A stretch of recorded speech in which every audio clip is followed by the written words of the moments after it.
Hi everyone, good Erev Shabbos. So we're in Parshas Pinchas from the year Nun Aleph.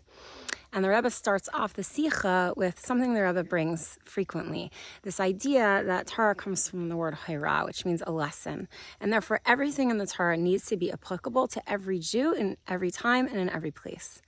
So the Rebbe says, this week's Parsha is talking about the division of the land of Eretz Yisrael to the different tribes. And the Rebbe said, we find ourselves momentarily not yet in Eretz Yisrael itself. So what could be the lesson to us here, not in Eretz Yisrael, about the division of the land in Eretz Yisrael? So then the Rebbe brings the story of the Tzemach Tzedek. This is a famous story where a chassid came to the Tzemach Tzedek and said, I want to move to Eretz Yisrael. And he was asking the Tzemach Tzedek for a bracha because he knew that if he lived in Eretz Yisrael, he'd be able to serve God more easily because it's easier to serve God in Eretz Yisrael and do Torah mitzvahs there. And then Tzemach Tzedek responded, Machta Eretz Yisrael. Make the place where you are right now holy. If you find yourselves here, it means you have an avoda here. Fine. So the Rebbe says, so that could be an answer, but we need to analyze it a little bit further because the truth of the matter is, here is not Eretz Yisrael. There's halachic implications to the land of Eretz Yisrael. There's things that you can do there that you can't do here. So there are differences. So what does it really mean? Machta Eretz Yisrael.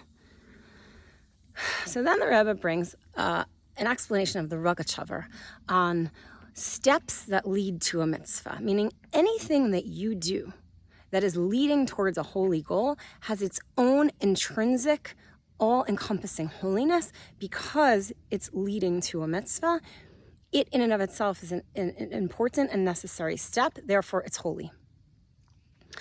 And so the Rebbe says, and we see this in the Parsha, because in the steps to the division of the land, there was also a very big miracle.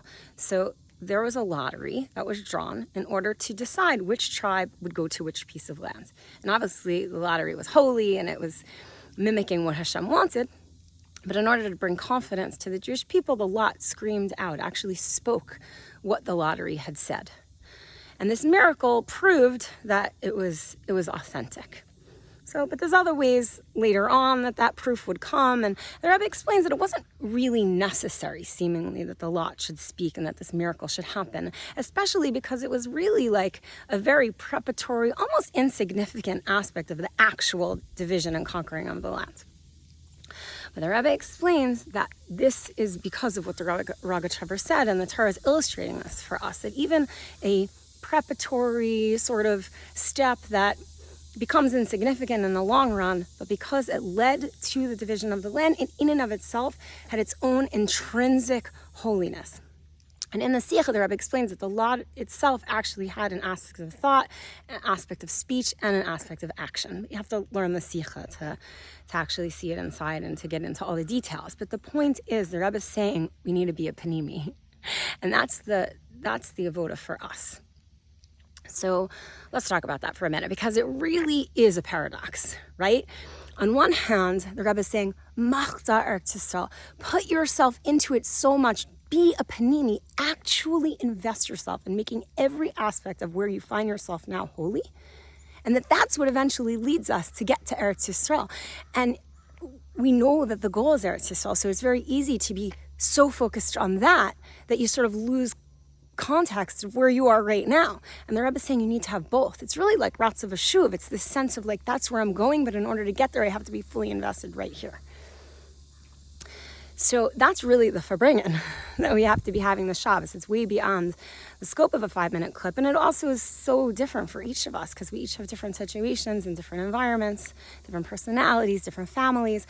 But that's really what we need to be talking about. This Shabbos is, and beyond this Shabbos, with our families, with our friends, with our congregants, wherever we find ourselves at our Shabbos table, how do we fully invest ourselves in making every aspect of our lives holy so that we permeate the whole world with holiness, and then we find ourselves in Eretz Yisrael very fast. It does not have to take long, and I'll keep repeating that because the Rebbe himself says it, because it could seem like, whoa, that's a lot, but fully investing ourselves is how we'll find ourselves very quickly in Eretz Yisrael. And the Rebbe explains also why conquering the whole world in order to then actually have Eretz Yisrael is also very important.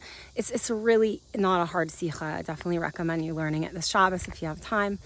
And yeah, we should mach to Eretz Yisrael and find ourselves in actual Eretz Yisrael immediately, even before Shabbos starts. Good Shabbos, everyone.